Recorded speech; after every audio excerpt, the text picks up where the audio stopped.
اللہم صلی علی محمد و آل محمد۔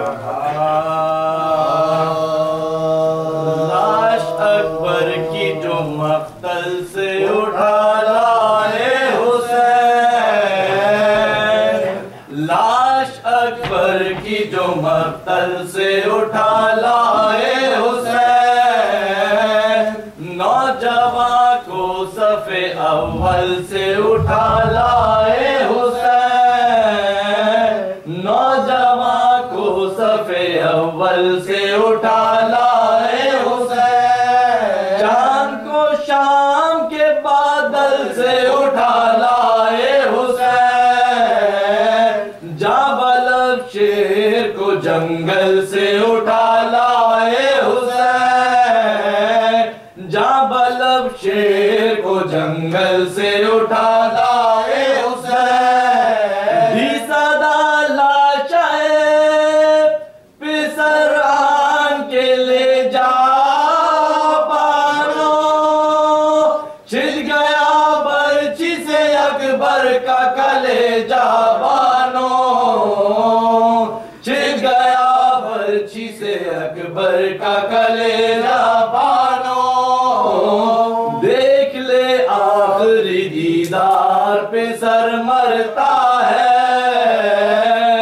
سامنے آنکھوں کے یہ نور نظر مرتا ہے، اب کوئی دم میں تیرا رشک قمر مرتا ہے، منہ سے باہر ہے زبان تشنہ جگر مرتا ہے، منہ سے باہر ہے زبان تشنہ جگر مرتا ہے، دم ہے سینے میں رکا زخموں سے خون جاری ہے، ہائے بانو تیرا گھر لٹنے کی تیاری ہے، ہائے بانو تیرا گھر لٹنے کی تیاری ہے، پہنچی خیمے میں جو حضرت کو یہ درد صدا، مسترب ہو گئی ناموس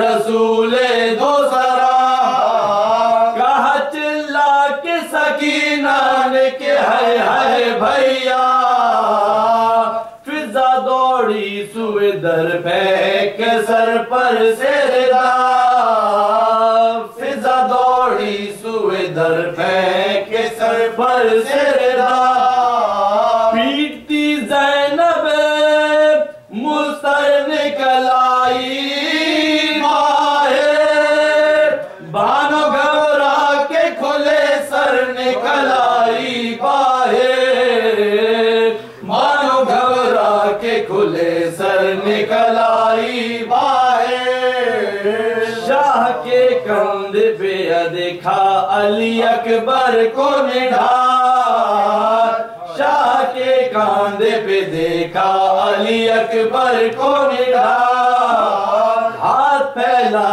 کے یہ چلائی کہ ہائے میرے لال، کیا غضب ہو گیا ہے بادشاہ نیک خصال، راس آیا نہ میرے بچے کو 18 سال، راس آیا نہ میرے بچے کو 18 سال، ٹکڑے تیغوں سے بدن ہو گیا سارا، ہائے ہائے کون تھا جس نے میرے شیر کو مارا، ہائے ہائے کون تھا جس نے میرے شیر کو مارا، ہائے ہائے، رو کے بانوں سے یہ فرمانے لگے سرور دین، سر نہ پیٹو ابھی زندہ ہے میرا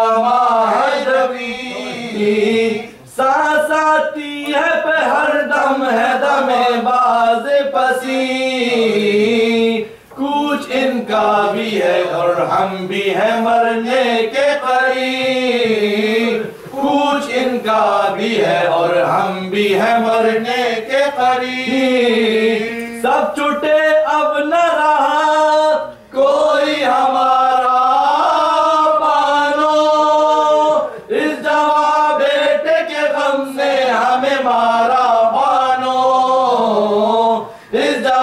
بیٹے کے غم نے ہمیں مارا بانو، لاش اکبر کی جو مقتل سے اٹھا لائے حسین.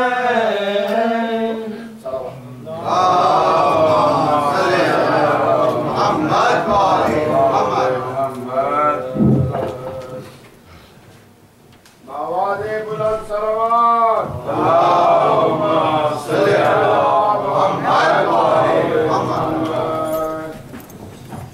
برائے خوشنودی محمد و آل محمد بلند تر صلوات. اللہم صلی علی محمد و آل محمد. صلی علی محمد و آل محمد. سورہ مبارکۃ الفاتحہ.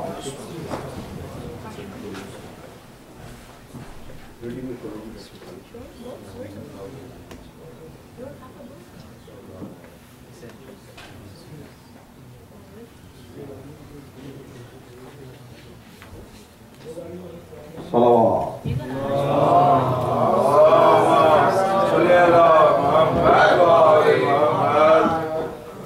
أعوذ بالله السميع العليم من الشيطان اللعين الرجيم. بسم الله الرحمن الرحيم. الحمد لله الذي هدانا لهذا وما كنا لنهتدي لولا أن هدانا الله. لقد جاءت رسل ربنا بالحق المعلن الحق بالحق أبي القاسم محمد.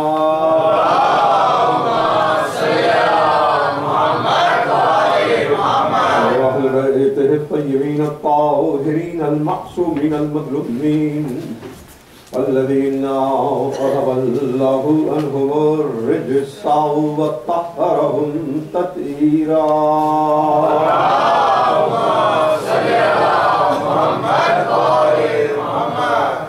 ایک ہونڈا وین ہے اور ایک وین ہے، ایک ایکارڈ ہے. دو غلط پارٹ ہوئی ہیں. ایک کا نمبر ہے BCRN 383، ایک کا ہے AFRF 138. تو جس کی بھی ہے وہ دوبارہ ریپارک کر دیں تاکہ وہ باقی مومن کو بھی مسئلہ نہ ہو. یہاں کے اعلان کرتے ہیں لیڈیز کی بھی ہوتی ہے.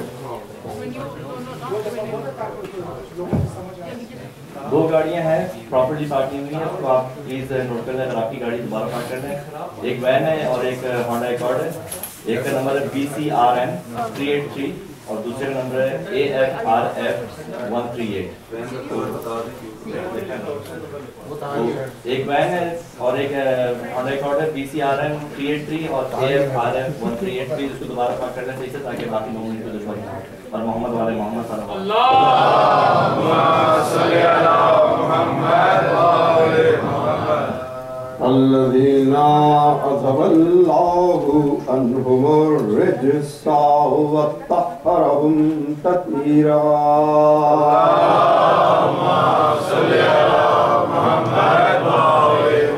أما بعد فقد قال الله سبحانه وتعالى بسم الله الرحمن الرحيم.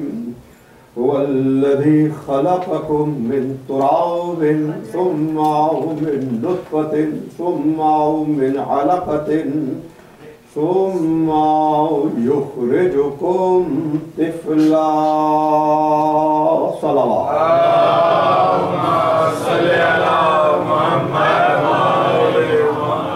I will continue with my subject, which is youth and youthhood in the light of Quran and Karbala. And a couple of things I want to summarize in the course of my previous majalis as well. That this verse of Holy Quran of Surah Al-Ghafir, and the number of verse is 67.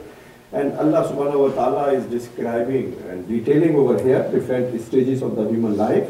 That he was created by the Turab, dust, and then min nutfatin, and by the spermatozoa, min alaqatin, and the last formation inside the womb of the mother, and then summa yukhrijukum tifla, and like a baby we brought you out from the womb of your mother. And then Allah subhanahu wa ta'ala mentions لِيَبْلُغُوا أَشُدَّكُمْ لِيَبْلُغُوا أَشَدَّكُمْ, so that you will reach at your strongest powers and the age as well. وَلِتَّكُونُوا مِنْكُمْ شِيُوخًا, and a lot of people, they are going to decline their life towards the old age as well. So over here, Allah subhanahu wa ta'ala mentions that whatever we have given you and bestowed the life, realize its importance and its how much precious a man you are, and that much precious you are. One point of the biology I will put over here, and the brothers and also the boys, youths, girls over below, elementary biology as well, that the research, it says that there are 400 million spermatozoa in a drop. It's a very important thing which I am going to say. And still science, they have no clue about that, but I try to solve in the light of the ulum of Ahlul Bayt alayhimus salam.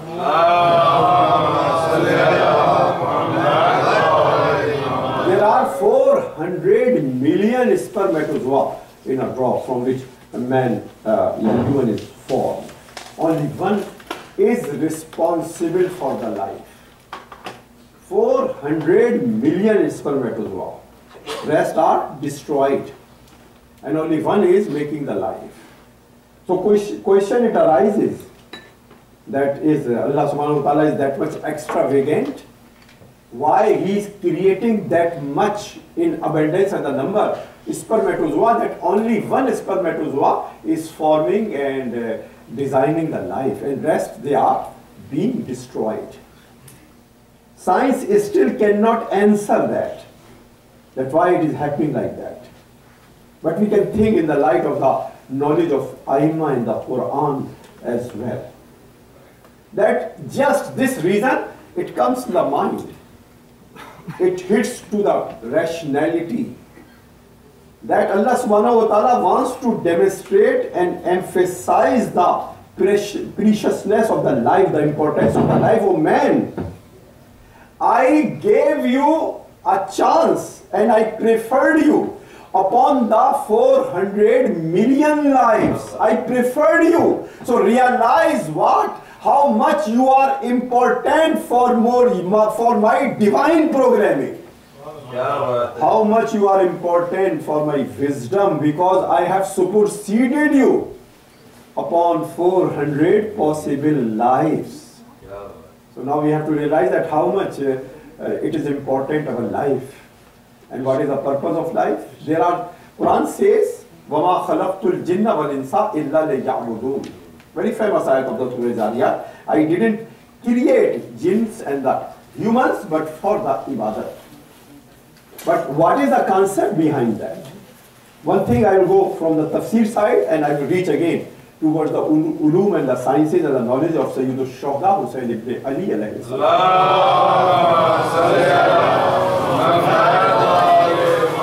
But before hitting to that goal, I would explain some things over here, that whatever we think and ponder and reflect about the purpose of the life, it looks that there are 3 levels or the dimensions of the purpose of the life. Very first fundamental basic is وَمَا خَلَقْتُ الْجِنَّ وَالْإِنسَ إِلَّا لِيَعْبُدُونَ. And other 2 purpose of the life, they are also hidden in this purpose as well. They are hidden or they are covered in this purpose as well. Say salawat.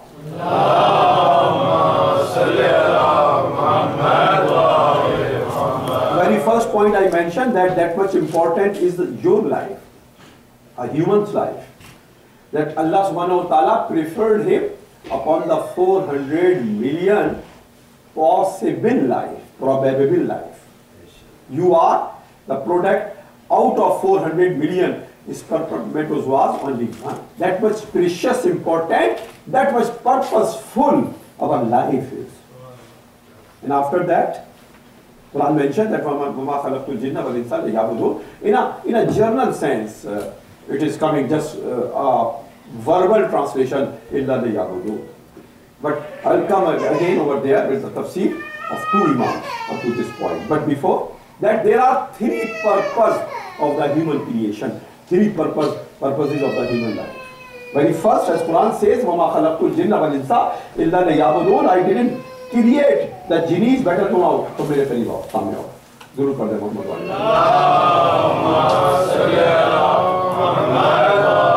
I didn't create the jinns, the jinnis and the human, but for the purpose of the worship. This is a basic religious concept of the purpose of the life. But there are two more purposes of the life which are covered in the greater sense of the ibadat as well. And those two purposes are that another purpose which is biological purpose. Biological purpose, procreation of the life.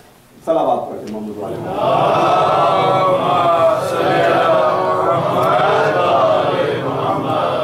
Brothers, when you see the neck of other brothers in front of you, you have to move. Okay? Dur kar de Muhammad wale.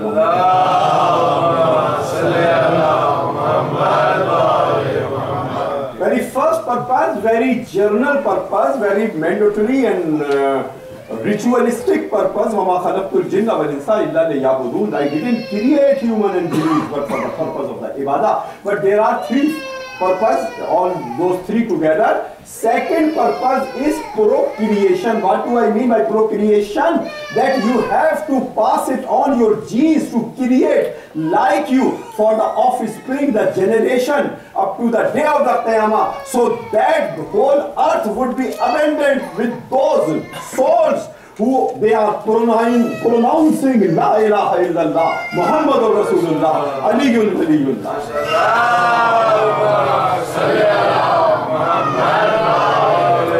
And I'm not saying from my al-Naqad, Imam mentioned that do marry, come in the wedlock.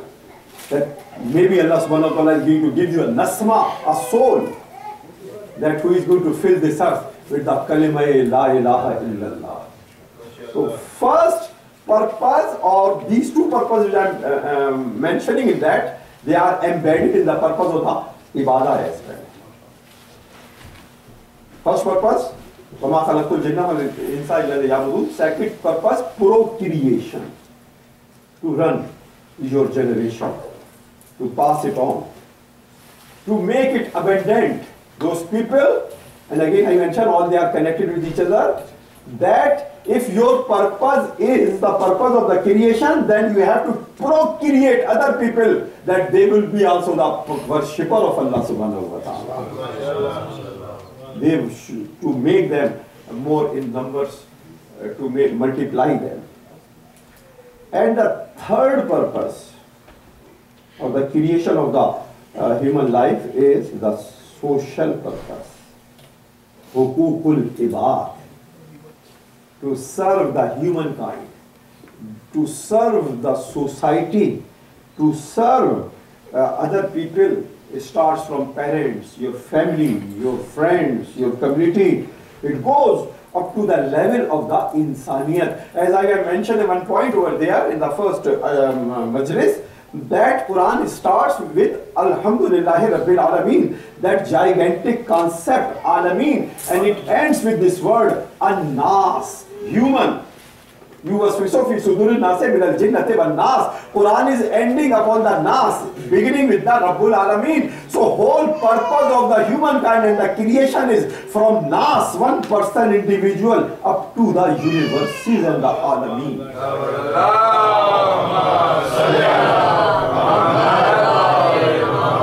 To serve other people, to be respectful other people, to fulfill their needs, their demands, to help them, to help the poor, to help other needy people. This is also the purpose. So this is the threefold purpose. First is the worship, and rest of the two also the worship. to create the worshipper also, and to serve the humankind, to establish the hukukul ibad as well. So these are the three purposes. Now we come other part, that how did our Aima alayhimus salam, step by step, they did the tafsir of this ayah. Say salawat.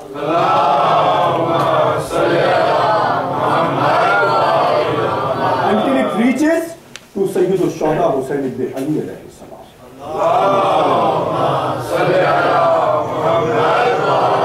At the very first place, as I repeatedly recited this ayah, Quran gave the concept of the worship. By that time, it was in everybody's mind, worship to go down, to acquire. Actually, in Arabic, the word ibadah, its real meanings are, actually we do ibadat and we go in the other direction of the meanings of the ibadah.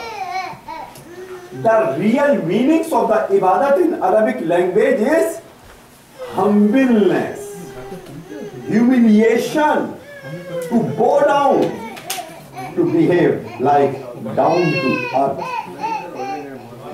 This is the meaning of the ibadah, at-tazallul, al-inkisar, to go down, to come at your lower level. That's why ibadat is nothing but to negate, to deny your egoism.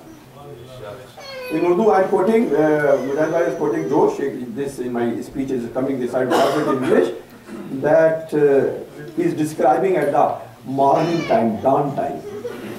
And naturally dawn time is the time of the worship, best worship, equal to the Inna Quran al-Fajr kana mashhuda.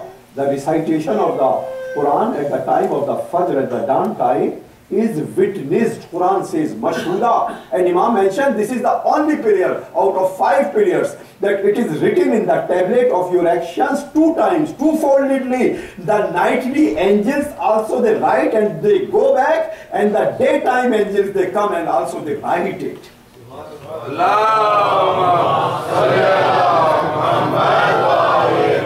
So this is only namaz, only salat, which is written 2 times. And it is very important point. It is coming in my mind and I am on my subject as well, that if you think, as Quran asks you to think, repeatedly think, tadabbur, fikr. If you would think all the worships in Islam, in their apparent senses they are rituals, but actually all the worships in Islam, they are the thanks of some bounty and the favor of Allah subhanahu wa ta'ala.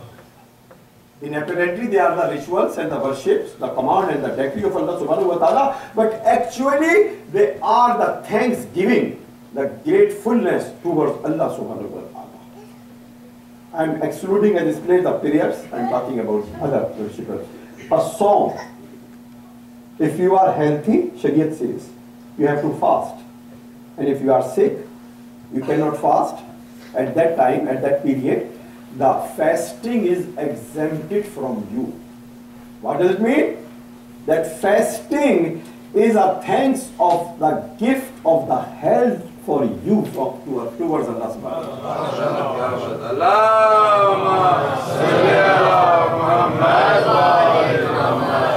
Fasting is the gratitude and the thankfulness of Allah subhanahu wa ta'ala in the whatever Allah gave you the health. Now zakat, homes, other kind of the charities, if you are eligible to do that, you have to do that. And if you are not eligible to do that, you are exempted from homes, even from zakat as well. So, what does it mean? Homes and zakat is the thanks of the wealth towards you from Allah subhanahu wa ta'ala. And the real meaning of the jihad, to strive hard for the path of Allah subhanahu wa ta'ala, to strive from your bad self as well, and the health as well, and the power and the strength as well. If you have not, you are exempted from that. So that ibadat of the jihad is actually the thanks of the strength and the power bestowed you from Allah subhanahu wa ta'ala.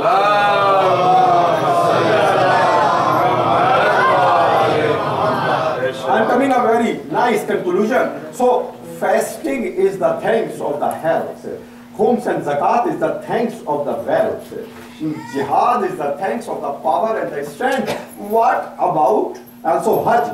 Hajj, one of the mandatory conditions to be wajib Hajj is that the whole trajectory, the whole pathway, the whole journey and traveling from your house up to the Makkah. There is one also condition over there, it should be peaceful. There shouldn't be any threat for your life. If there is a threat of the life, it is not wajib at that point upon you. It means that Hajj is the thanks of the peace upon the earth for Allah subhanahu wa ta'ala.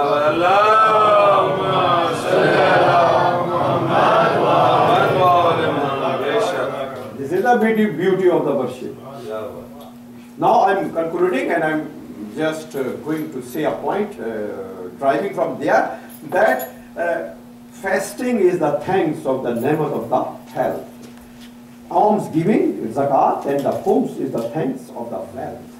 Jihad is the thanks of the power and the strength. Hajj is the thanks of the peace in your life and also upon the earth as well. The thanks and the gratitude of the peace. But what about the namaz? What about the salat? You have to recite 5 times. If you could recite while you are standing, you have to recite while you are sitting. If you can even sit, you have to recite while you are laying your back from your side as well. Even Salatul Hariq, Salatul Ghariq in book of the fiqh, a person set fire in the house, he's in the middle of the fire, and in the last moment of the prayer, you have to make your niyat for the prayers as well. Besides saving your life, if someone is drowning in the water and the last time of the prayer is there, that person has to make the niyyah to offer his prayer as well. So Salatul Hariq is also over there. Salatul Ghariq, the prayer of the drowning person, and its ahkamat are there up to the last moment of your life. So it means that prayer is not exempted like Som, like Zakat, like Khums, like Hajj, like Jihad. Prayer is never ever exempted from your life. It means the prayer and the salat is the thanks for your life as well.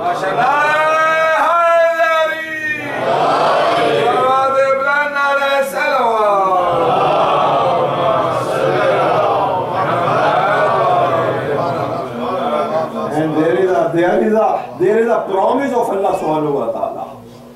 Asdaqul Qailin, Asdaqul Sadiqin. He is making a promise with you. And what is that? La in shakartum, la azidannakum. If you are going to pay my thanks, I am going to make it abundant. I am going to multiply it. So if you are abiding by the salat, Allah subhanahu wa ta'ala is multiplying and prolonging your life as well.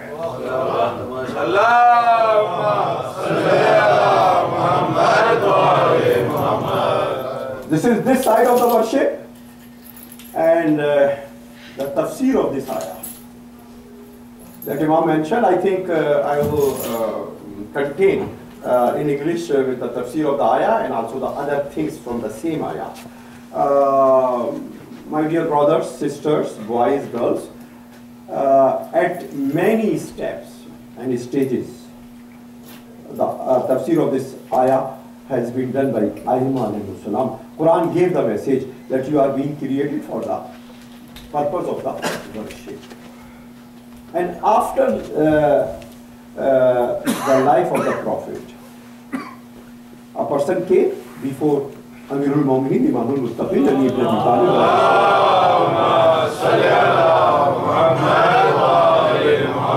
And he asked, Ya Amirul Mu'minin, let me know the tafsir of this ayah. Let me know the tafsir of that. Imam just in one word mentioned the tafsir of the ayah. Sometimes if Ali would like, he can fill up the 70 camels load only with the tafsir of Surah Al-Fatiha. And sometimes when Ali would like, he can summarize the all knowledge in only one sentence. Like this ayah also, beside that الَّذِينَ آمَنُوا وَعَمِلُوا الصَّالِحَاتِ فَلَا نُحْيِيَنَّهُ حَيَاةً طَيِّبَةً. Who they are the believers and they are performing their good deeds, praiseworthy deeds. I am going to let them live hayatun tayyiba, a praiseworthy life, a virtuous life, a life which is purified. Hayatan tayyiba. You can imagine also the tayyib, the word with the hayat. Who is the believer? Who is the performer of the good deeds? We will let him live a life which is hayat tayyiba, a praiseworthy life. Someone asked Imam Ali alayhi salam, what is the hayat tayyiba? Only one word he mentioned. The life of the contentment, qanaat, is the hayatun tayyiba.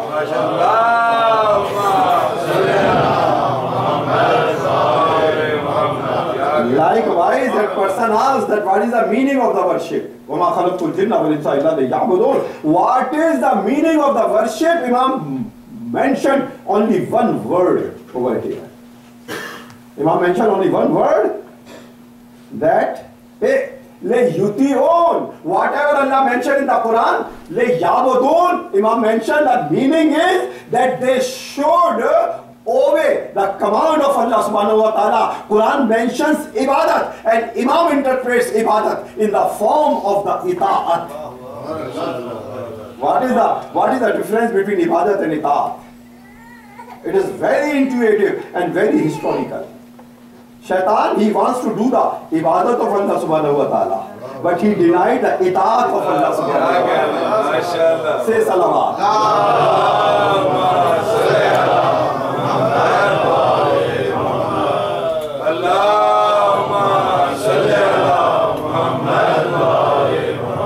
Shaitan wanted to do the ibadat of Allah subhanahu wa ta'ala, but Allah never requires from him only ibadat. He wants that ibadat which is under the jurisdiction of the ita'at, obedience.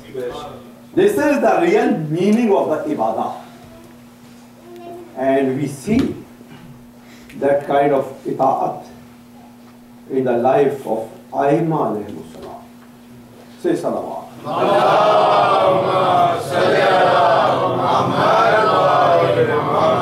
I won't go too much in the branch meanings, otherwise I will be astray and me too. I will come back again. So this is the Imam. Quran mentioned ibadat and Imam al-Muttaqin mentioned ita'at. Now you understood the meaning of the taqwa as well? That muttaqi is not that one who is doing the ibadat. Muttaqi is the one who is doing the ita'at. This is the meaning of the taqwa. This is the meaning of the taqwa. To perform your worship in a way of the obedience that is leading you up to the level of the taqwa, and which is responsible by taqwa to be accepted your amal by Allah subhanahu wa ta'ala. Innama yataqabbal Allahu min al-muttaqeen. Only and only Allah accepts the amal of the muttaqeen. So whatever our amal they are, whether prayers, whether rituals, whether other kinds of the worship, whether our amal like azadari and everything, we have to keep in our mind that everything should be based upon the piousness and the piety and the taqwa of Allah subhanahu wa ta'ala. Upon the piety and the taqwa of Allah subhanahu wa ta'ala. Say salawat.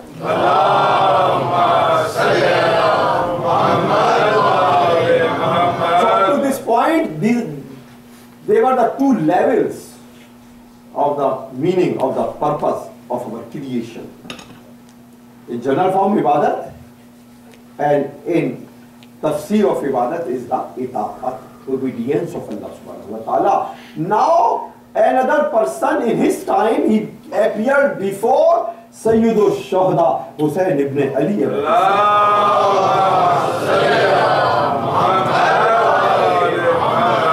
Sayyid Shuhada Hussain ibn Ali alayhi salam sajdon se, he does his sajda prostration. سجدوں سے جو کھینچتا ہے مسجود کی طرف، سجدوں سے جو کھینچتا ہے مسجود کی طرف، تنہا جو ایک اشارہ ہے معبود کی طرف. He pulls, he attracts the people, the humankind from his prostration in those conditions towards to whom he is worshipping, and he is the only and the last symbol and the sign pointing towards the Creator and the Lord of the universe.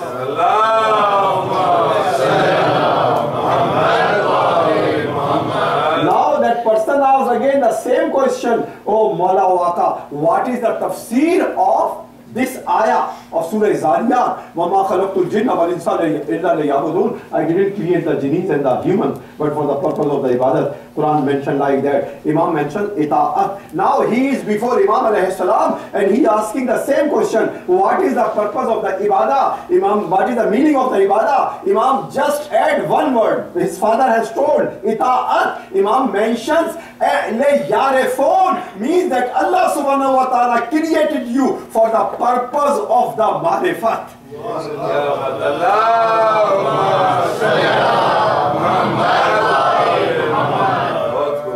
Ibadat, ita'at, marifat. Yarifun. Allah subhanahu wa ta'ala created you for the purpose of the marifah.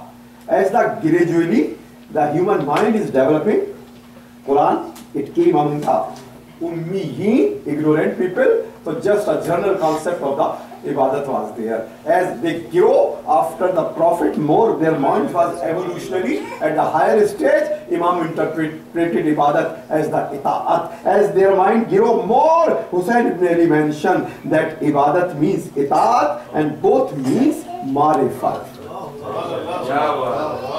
Say salawat.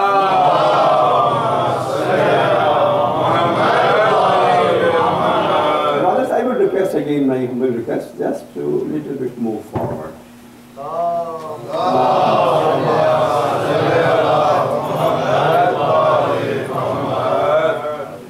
I know today there are a lot of niyaz around, so people would be in the haziri, and not only they are eating, also they are digesting as well, I think. Say salawat.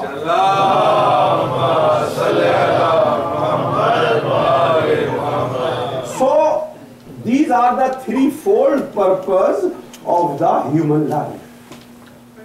Now question arising that what is the marifat?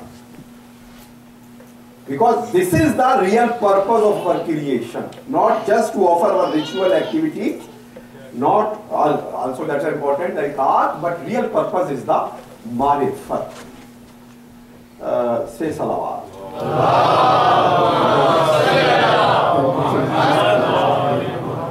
It's too much suffocation. Put it a little lower. It's hot. Oh, right? Yeah. Muhammad wa ali Muhammad salawat.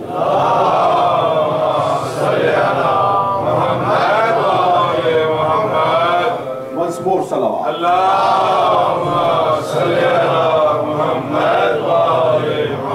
So it means that the chief purpose of our creation is, ultimate purpose is ma'rifat. And how does marifat it comes? There are two ways. One way of the marifat is, which is coming from the ibadat and the ita'at. So मैंने ये नहीं कहा था कि fan खोल रहे लोग बीमार हो जाएंगे, मैंने बीमार हो जाएंगे लोग, you know. बस लो करते हैं टैबलेट को, जरूर पढ़ दे Mohammad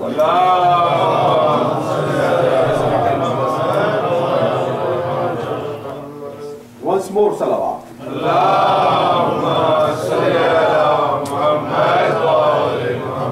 What is the meaning of the marifat? Because through the worship, ibadat, through the itaat, it comes a light, which Quran says, and I recited in some majlis over here, in my English part and the version, that in tattaqullaha yaj'al lakum furqana. If you would be God-fearing and the muttaqi and the pious, Allah is creating a criterion, a light inside your soul and the heart, that you would recognize what is truth, what is falsehood, what is right thing and what is wrong thing. That comes, that light, upon the basis of the ibadat, but that ibadat which is based upon the ita'at. So one thing, that light is coming upon the ibadat and the ita'at basis. It has. And marifat, it comes not from the, although Quran says like that, وَعْبُدْ رَبَّكَ حَتَّى يَأْتِيَكَ الْيَقِينَ, worship that much thy Lord, that you would reach the highest point of the yaqeen. Practice that much worship of thy Lord, that you would it would lead you upon the highest level of the yaqeen. But that light is coming upon the base of the ibadat and the ita'at from your heart. Now that light should be witnessed from another gift, which is the most foremost and precious gift for humankind. It is not from any philosopher, it is not from my own thinking. This is in the light of the hadith of Imam Masoom alayhi salam.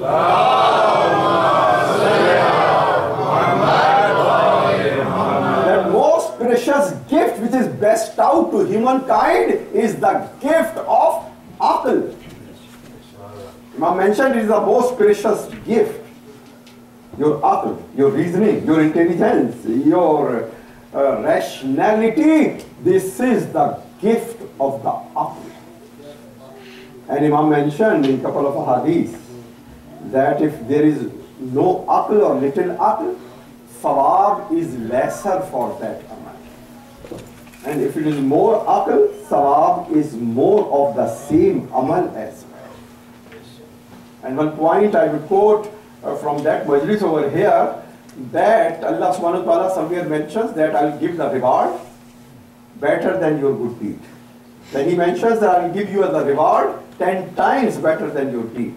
And then he mentions I will give the reward 700 times than your good deeds. And beside that he continues, وَاللَّهُ يُضَاعِفُ لِمَنْ يَشَاءُ, to whom he would like, he would multiply the more sawab. Someone asked Imam alayhi salam, how there are that much levels of the sawab? Imam mentions Allah doesn't give you the sawab according to your amal. Allah gives you the sawab according to your aql and the rationality. How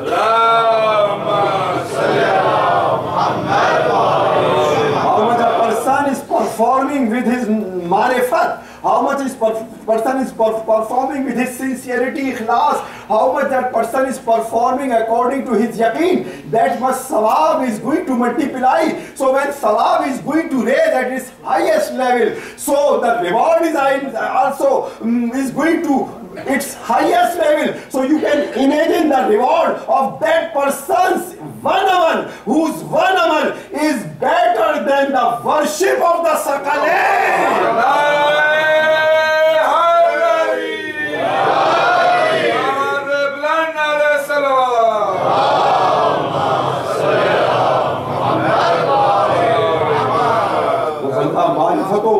यकीन के किस मकाम पर होगा कि जिसके एक अमल का सवाब सकलैन की इबादत से अफजल हो जाए।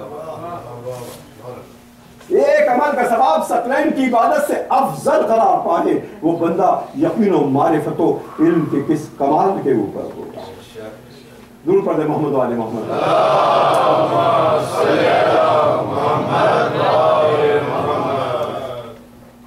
एक मतलब दुरूद पढ़े मोहम्मद वाले मोहम्मद।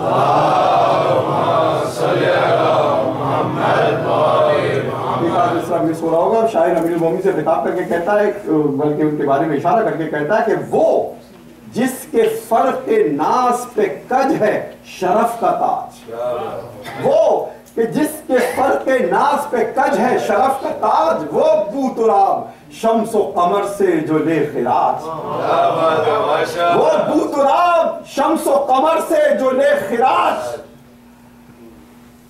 वो खुल्को इक़्तिदार व मुरव्वत का इम्तिजाज, وہ خلق و اقتدار و مروت کا امتزاج، وہ بوتراب جو شمس و قمر سے جو لے خراج، جاگے تو یوں کہ تمغے عزم وحید لے.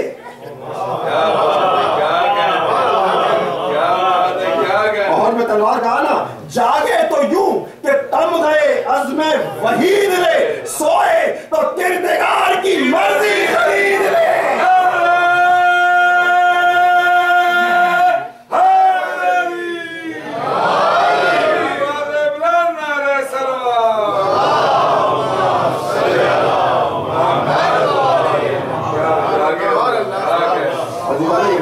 میں درخواست کروں گا پلیز یہ فل اپ کرتے ہیں، معمولی لوگ دور پیچھے بیٹھ رہے ہیں، آگے آ جائیں.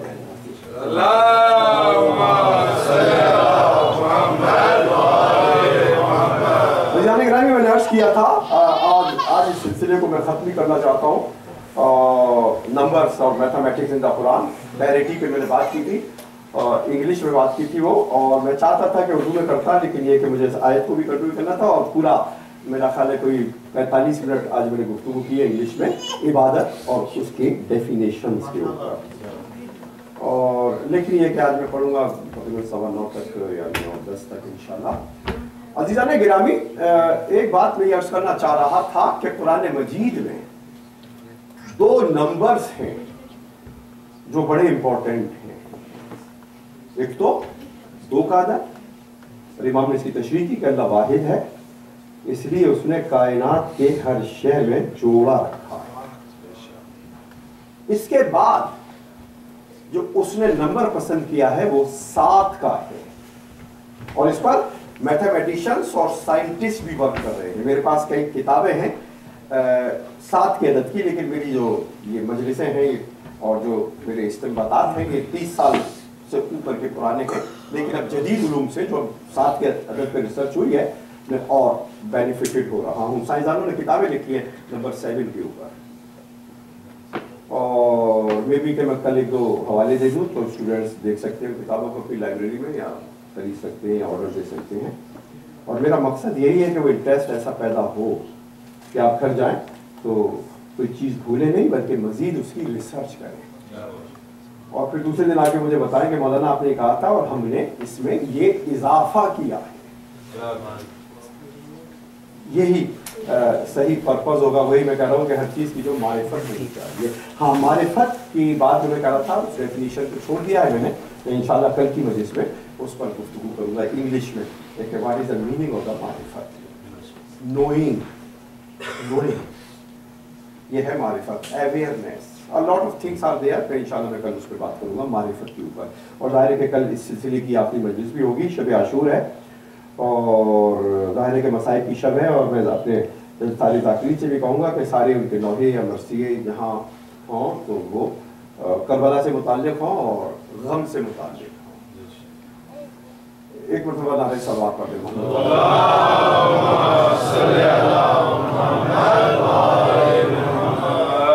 عزیزان محترم، 7 کا عدد جیسا کہ میں نے عرض کیا قرآن مجید نے اس پر بڑا امفسائز کیا ہے، اور اس طرح سے کہ یہاں سے اس نے آغاز کیا کہ لقد خلقنا 7 سماوات، ہم نے 7 ہیونز 7 آسمانوں کو خلق کیا، وَمِنَ الْأَرْضِ مِثْلَهُنَّ، اور اسی طرح سے ہم نے 7 زمینوں کو خلق کیا.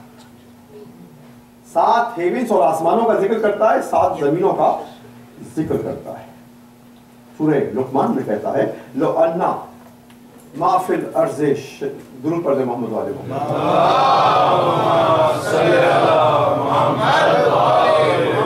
لو انا ما فی الارض من شجرۃ اقلام والبحر یمدہ من بعدہ 7 ابحر ما نفدت کلمات اللہ. اگر زمین پر تمام درخت قلم پین بن جائے اور تمام 7 سمندروں کو تم انک کے طور پر استعمال کرو تو کلمات الہی کو لکھ نہیں سکتے. یہ کانسیپٹ آف انفینٹی ہے، یہ بڑا نیا سبجیکٹ ہے جو میں نے اس کو کریٹ کیا ہے قرآن سے. دا کانسیپٹ آف انفینٹی ان دا قرآن. वो अल्लाह के कलिमात को लिख नहीं सकते। और आइम्मा ने इरशाद फरमाया नहनो कलिमातुल्लाह।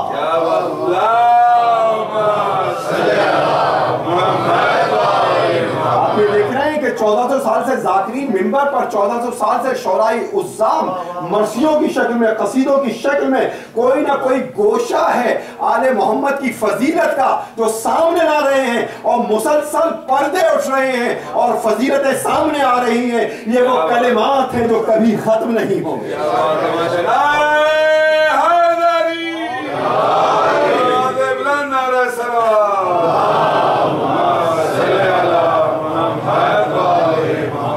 कॉन्सेप्ट ऑफ इन्फिनिटी ये इसमें आया कि अल्लाह के कलिमात कभी खत्म नहीं होंगे।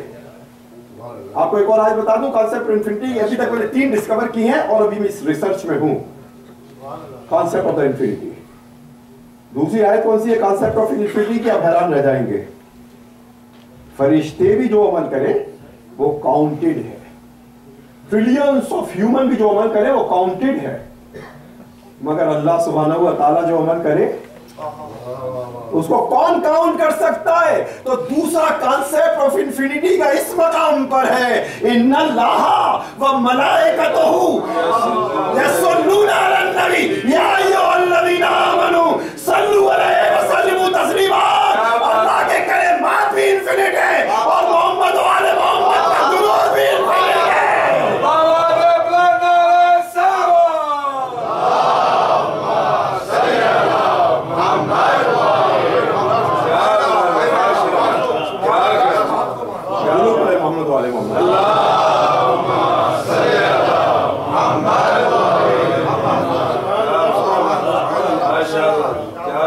तो 7 आसमानों का जिक्र किया, 7 जमीनों का जिक्र किया। जब के सुन ले आज की मजलिस और कल तो फिर ज्यादा उसकी होगी, हमारी मारिफत में इजाफा होगा जो अफजल इबादत है। 7 आसमानों का जिक्र किया, 7 दरियाओं या समंदरों का जिक्र किया और 7 जमीनों का जिक्र किया। उसके बाद आगे बढ़कर सूरह गाफिर जिसकी मैं आयत पढ़ रहा हूं 67 आगे बढ़कर इरशाद फरमाया कि इंसान रहमे मादर में जिन फॉर्म से और शक्लों से गुजरता है वो भी 7 है। लक़द खलक़नल इंसान मिन सुलालतिन मिन तीन सुम्मा जअलनाहु नुत्फ़तन फ़ी क़रारिन मकीन सुम्मा जअलनल नुत्फ़ता अलक़तन फ़ख़लक़नल अलक़ता मुज़ग़तन फ़ख़लक़नल मुज़ग़ता इज़ामन फ़कसौनल इज़ामा लहमा सुम्मा अंशअनाहु ख़ल्क़न आख़र।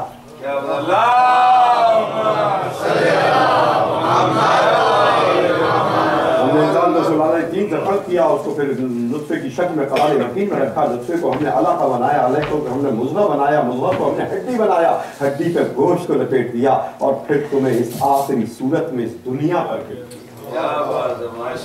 अजीब और गरीब बात यह है कि जब ये सूरह मोमिनीन की सूरह गाफिर की आयतें नाजिल हो रही थी तो इसमें इतनी रवानी थी, उसी रवानी के साथ मैंने पढ़ा है, आयत की मदद से पढ़ा है, इनमें इतनी रवानी थी कि असहाब ने बेख्तियार पुकार कर कहा फतबारकल्लाहु, कहें फतबारकल्लाहु अहसनुल खालिकीन।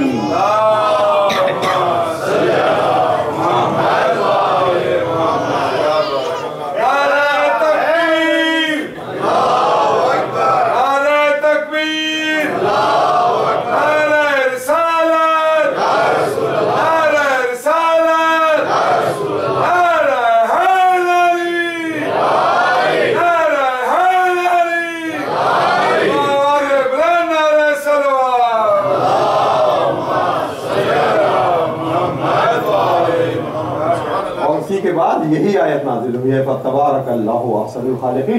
ठीक है, ये 7 हालतें रहमे मादर में।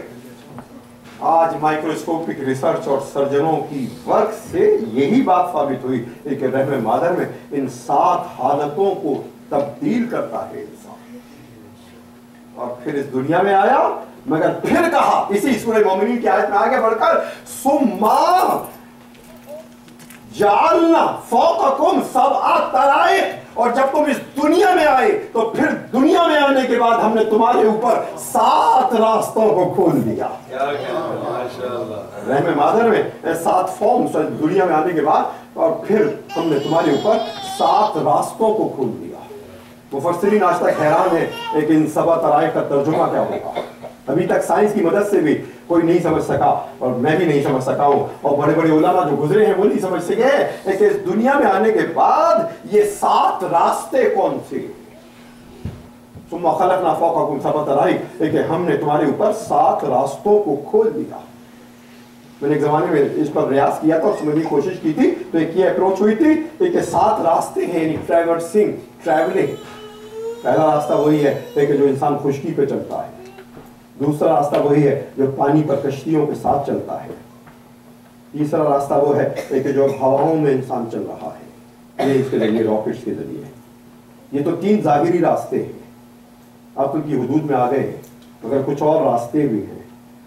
एक ट्रैवलिंग वो भी है कि बिस्तर भी गर्म रहे, जंजीर दर भी हिलती रहे, और वो मलाकूत और जहानों की सैर करके वापस आ जाए। तो ये मेराज का सफर चौथा रास्ता है। और एक रास्ता वो भी है कि जंग खैबर में अली मदीने में रहे, इधर नादे अली रसूल पढ़े, अली मदीने से खैबर पहुंच जाए।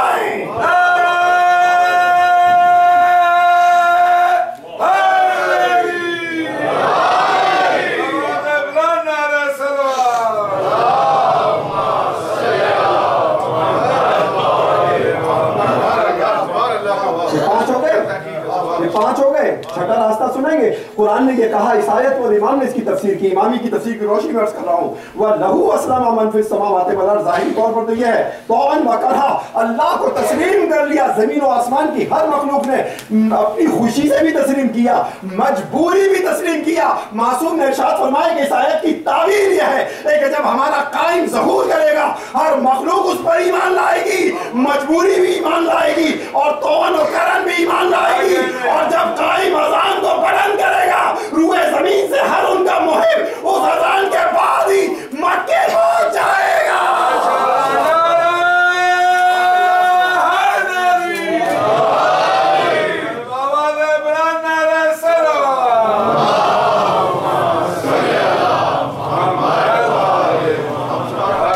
हमने 7 आसमान बनाए, 7 जमीनें बनाई, हमने 7 समंदर करार दिए, रहमे मातर में तुम्हारी 7 हालतें करार दी, और इस दुनिया में आने के बाद तुम पर 7 रास्तों को खोल दिया। और फिर देखिए आगे बढ़कर अजीज मिस्र ने जो ख्वाब देखा उसमें भी ये था, इन्नी हजरत यूसुफ अलैहिस्सलाम से कहा, इन्नी अरा सबा बकराते सिमान याकुलुहुन्ना सबन इजाफ, मैंने 7 मोटी गाय देखी, 7 दुबली गाय देखी, और मैंने 7 गंदुम की बालियां देखी जो खुश थी, और जो 7 जो तर थी। और हजरत यूसुफ ने ताबीर दी कि 7 साल तक अच्छा मौसम रहेगा, स्टोर करो, और 7 साल के बाद कहत आ जाएगा। हजरत यूसुफ ने इसकी ताबीर दी ख्वाब की, तो यहाँ भी 7 के अदद का जिक्र किया। अब आप मजीद आइए, ये कुरान था, और मजीद आइए शरीयत के अंदर, तो अल्लाह ने आज़ाए सजदा 7 रखी। आज़ाए सजदा 7 है, इस पे मैं वापस नहीं जा रहा कि आज़ाए सजदा 7 है, बात अदद 7 की। 8 भी हो सकते थे, 5 भी हो सकते थे, 6 भी हो सकते थे। अल्लाह ने आज़ाए सजदा 7 रखे, यानी जब तक 7 का कॉन्सेप्ट न हो उस वक्त तक सजदा नहीं, और जब तक सजदा नहीं इंसान आबिद नहीं। इसलिए कि यही सजदा था जिससे इब्लीस ने इनकार किया था। इसलिए हर शरीयत में, हर शरीयत की इबादत में सजदे को लाजिम करार दिया गया। इमाम ने इरशाद फरमाया, जितनी देर सजदे में रहोगे उतनी देर इब्लीस चीखता चिल्लाता रहेगा। अगर बचना चाहते हो सजदे करते रहो।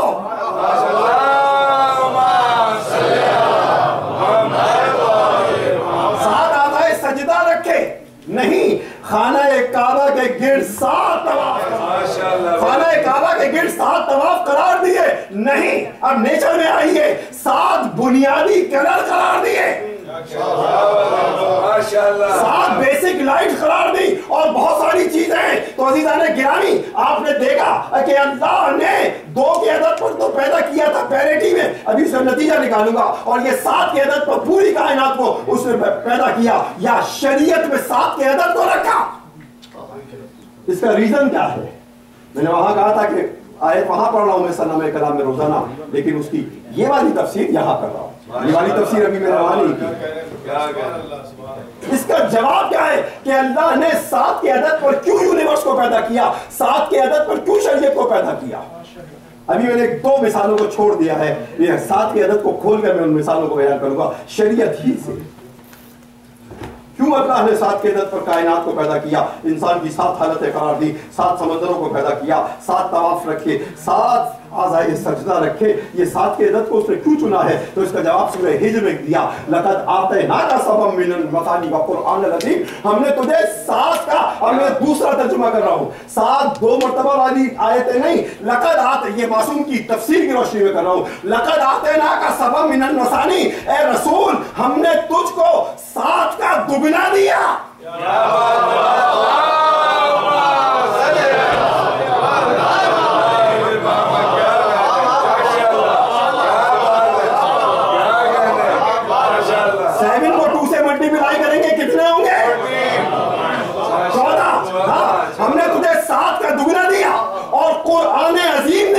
कुरान के साथ सिफत रखी अजीम की, मगर उससे पहले 7 के दुगने का जिक्र किया।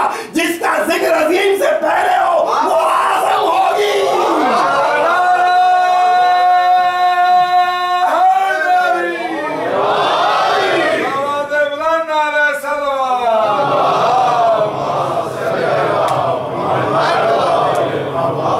हमने तुझे 7 का दुगना दिया और कुरान अजीम दिया। अब तो आप जान लेना कि कुरान और अहले बैत इस मकाम पर आकर जमा हो गए, इस मकाम पे आकर जमा हो गए। फिर सवाल पैदा होता है कि अल्लाह ने बराह रास्त 14 क्यों नहीं कहा?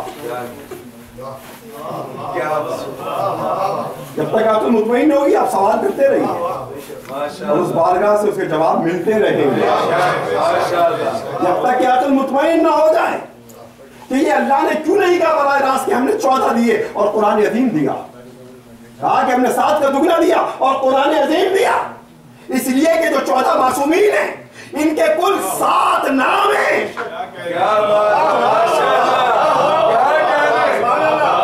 इनके 7 नाम हैं, मोहम्मद, अली, फातिमा, हसन, हुसैन, मूसा, जाफर, बाकी सब रिपीटेड मसानी है।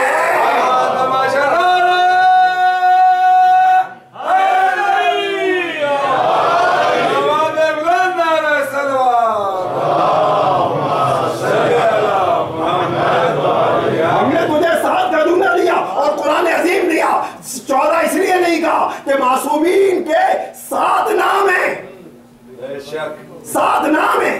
इन 7 नामों की मोहब्बत में उसने 7 आसमान बनाए, 7 जमीनें बनाई, 7 इंसान की हालत करार दी, 7 रास्तों को खोल दिया, 7 आज़ाए सजदा रखे, 7 काबे के तवाफ करार दिए। अब एक आखिरी मसला शरीयत का अर्ज करो। अज़ीज़ान गिरामी, मशरूर हराम से आप पत्थरों को उठाते हैं और जाकर 3 शैतानों को मारते हैं, वो भी तादाद में 7 है। 7 के जरिए 3 शैतानों पर गंगा मारेगा।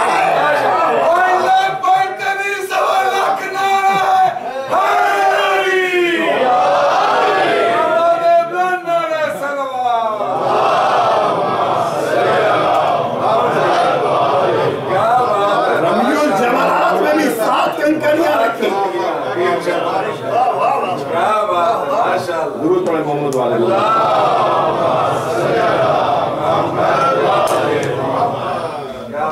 एक बार तो दुरूद पढ़े मोहम्मद।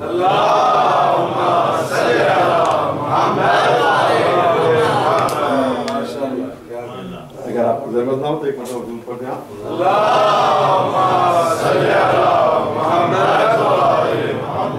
इस लम्हे जीवो गरीब नुक्ता हुआ है, ऐड कर दो।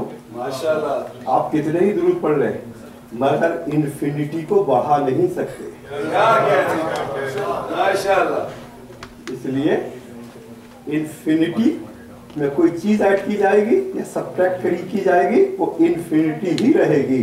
इसी बुनियाद पर आले मोहम्मद के फजाइल घटाए नहीं जा सकते, कम नहीं किए जा सकते, छुपाए नहीं जा सकते। दूर पड़े मोहम्मद वाले।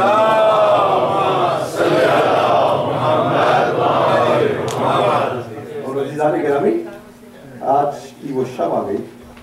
کہ جو ہم اپنے کلچر اور اپنے ریچول کے اعتبار سے اس شب میں ہم شکل پیغمبر کا ذکر کرتے ہیں، اور ہم شکل پیغمبر کے فضائل بھی یہ ہیں کہ جب علی اکبر آئے اجازت طلب کی تو امام نے ارشاد فرمایا کہ بیٹا اس پھوپھی سے اجازت لو جس نے تمہیں ماں بن کر پالا،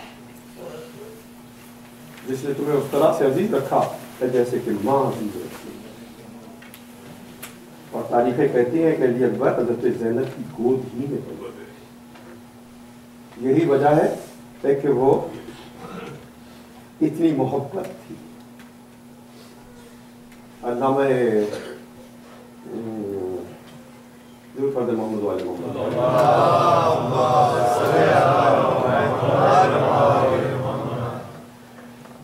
ابصار العین فی مقتل الحسین، نجف کے 150 سال پر ایک عالم گزرے ہیں، اور انہوں نے واقعات کو کربلا کی تو بیان کیا ہے، اس کے بعد انہوں نے کچھ میتھمیٹیکل انفارمیشنز دی ہیں، بڑا امپورٹنٹ ہے، لائک کہ آج کے دور کی ڈیجیٹل کائنڈ آف مختن اس کی بنیاد رکھتی ہے۔ اس قسم کی انفارمیشنز ہے اس کے اندر کہ وہ کون کون سے شہدائے کربلا میں ہیں کہ جو امیر المومنین کے ساتھ بھی جہاد میں لڑے تھے اور کربلا میں ان کے فرزند کا قربان ہوئے، وہ کون کون سے لوگ ہیں کہ جو شہدائے کربلا میں جو باپ اور بیٹے دونوں ہیں جو قربان ہوئے۔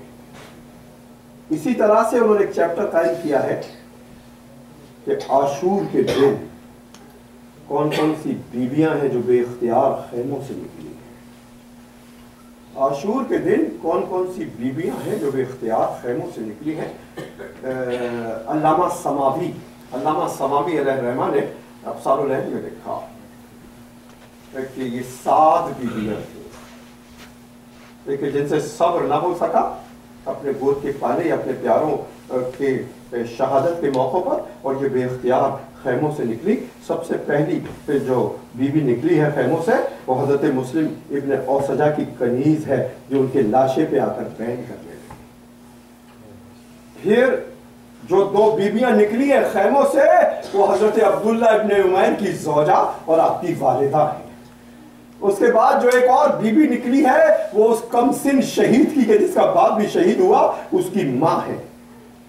اور اس طرح سے گناتے ہوئے اس مقام تک علامہ سمادی پہنچے ابصار العین میں کہ آخری بیوی جو خیمے سے نکلی وہ زینب بنت علی تھی کہ جب علی اکبر گھوڑے سے گرے اور بابا کا پکارا، اضطراب کے عالم میں زینب نکلی۔ یہی وجہ ہے کہ بعد کربلا کسی نے پوچھا تھا امام زین العابدین سے کہ مولا یہ بتائیے کہ عاشور کے دن آپ کی پھوپھی نے سرخ چادر کیوں اوڑھ رکھی تھی، سرخ چادر کیوں پہنی تھی؟ کہا امام نے رو کر کہ نہیں وہ سفید تھی۔ جب علی اکبر گھوڑے سے گرے اپنے گود کے پانے کو اپنی گود میں لینا چاہا، علی اکبر کے لہو سے زینب کی چادر سرخ ہو گئی۔ علی اکبر اس نے جہاد چاہتے تھے مگر امام نہیں دیتے تھے۔ البتہ یہ بات ہے کہ آغاز جنگ نے کہہ دیا تھا تقدم علی، بیٹا تم سب سے آگے بڑھو، سب سے پہلے پہل کرو، حسین قربان کر رہا ہے اپنے فرزند کو، مگر انصار نے جانے نہ دیا، اصحاب نے جانے نہ دیا، بنی ہاشم نے جانے نہ دیا۔ اور یہ بات ہے سوالیہ کہ حضرت عباس کے لاشے پر امام کنا پوچھے تو لوگ کہتے ہیں کہ علی پر شہید ہوئے تھے۔ بات یہ تھی کہ جو ہی خیمے کو خالی چھوڑا جاتا اشقیاء خیموں پہ حملہ کرتے، اس لیے علی اکبر کو خیمے پہ چھوڑا اور خود یہ ہوتا نا امام ٹھوکر کھاتا ہوا اپنے بھائی کے لاشے پر پہنچا تو امام نے کہا اس پھوپھی سے پوچھ لو، اذن لے لاؤ کہ جس نے ماں بن کر پالا تھا۔ کہا بابا میں نے پھوپھی جان سے بھی اذن جہاد لے لیا۔ ایک مرتبہ خیمے میں لائے، اپنے ہاتھوں سے اپنے جوان بیٹے کے سر پہ امامہ باندھا، اپنے ہاتھوں سے تلوار باندھی، رسول کی ہوا کو بنایا، سر سے پاؤں تک جوان بیٹے کو دیکھا، آنکھ میں آنسو آ گئے اور زبان پر ہدایت کی تلاوت ہوئی، ان اللہ اصطفیٰ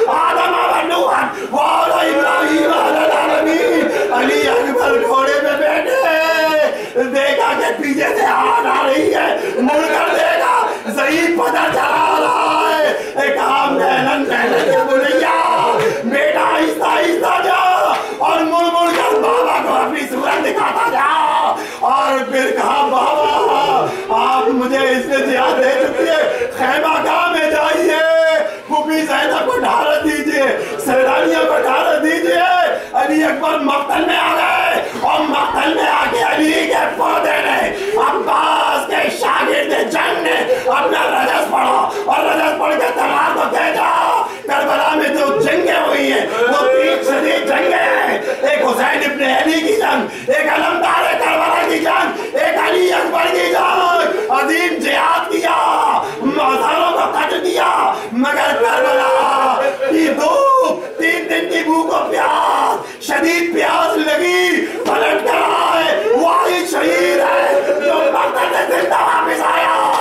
کہا بابا, بچوں کی سائیکلوجی سے پوچھا بابا میری جنگ کو دیکھا آپ نے؟ کہا بیٹا دیکھتا تھا, علی کی شان سے لڑ رہا تھا بیٹا, علی کی شان سے. کہا بابا میں اور جنگ کرتا اگر چند گھوٹ پانی پا لیتا بابا, اگر چند گھوٹ پانی پاتا بابا میں اور جنگ کرتا. صاحب ریاض القدس کہتے ہیں اپنے مقتل میں جب بھی امام سفر پر جاتے اپنے بیٹے علی اکبر سے پوچھتے بیٹا تمہارے لیے کوئی تحفہ لاؤ, تمہارے لیے کوئی گفٹ لاؤ. علی اکبر نے کبھی کچھ نہ مانگا. صاحب ریاض القدس کہتے ہیں کہ یہ پہلا موقع تھا کہ علی اکبر نے کچھ مانگا تھا, یہ پہلا موقع تھا کہ حسین مجبور تھے. کہا بیٹا اپنی زبان میرے منہ میں ڈال دے. ایک مرتبہ ڈالی, پلٹ کر نکالی, بابا مجھ سے زیادہ پیاسے آپ, بابا مجھ سے زیادہ پیاسے تو آپ ہیں. جا بیٹا تیرے نانا تجھے حوض کوثر سے سیراب کریں گے. علی اکبر پھر میدان میں آ گئے, پھر جنگ کی, شدید جنگ کی. عزیزان گرامی, اہل مقاتل لکھتے ہیں کہ علی اکبر جنگ کرتے کرتے قلب لشکر میں چلے گئے اور اسی مقام پر علی اکبر کے سینے پہ نیزہ لگا. سنان ابن انس نے نیزہ مارا.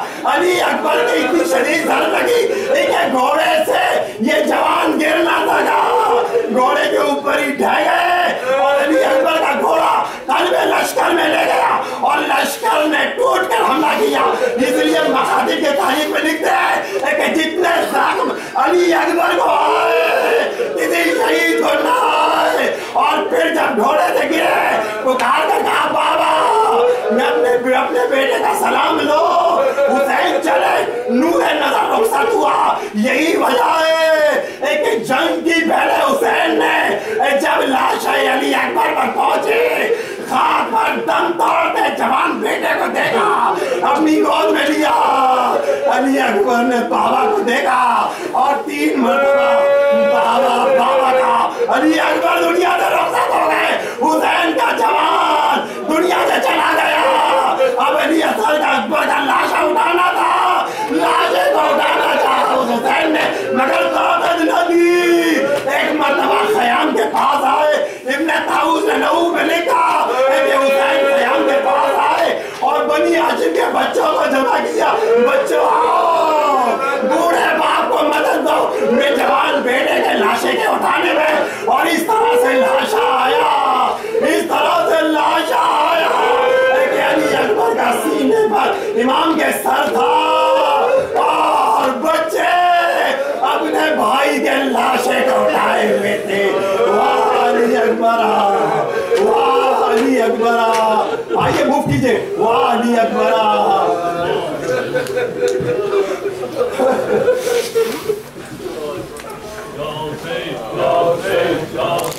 Go,